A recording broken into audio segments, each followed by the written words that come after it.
Subscribe and download over 1 million code snippet including this tutorial from codegive.com, link in the description below. The Gini index is a measure of impurity or inequality in a set of data.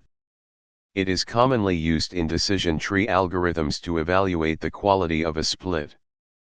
In this tutorial, we will explore the concept of the Gini index and demonstrate how to implement it using Python with the scikit-learn library. The Gini index for a set of data is calculated as follows. Gini, d, equals 1 sigma. I equals 1. C. P. I. 2. Where d is the dataset, c is the number of classes, and p. I. is the probability of choosing a data point of class. A lower Gini index indicates a pure dataset.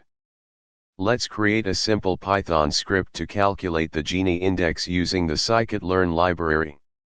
We'll use the DecisionTreeClassifier class, which internally uses the Gini index for building decision trees.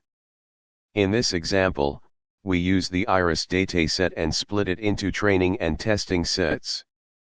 We then create a decision tree classifier and set the criterion parameter to Gini. This ensures that the Gini index is used to make decisions during tree building.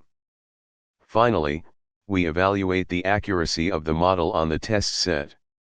You can also visualize the decision tree to better understand how the Gini index is used for splitting. Install the graphavize library and update the script.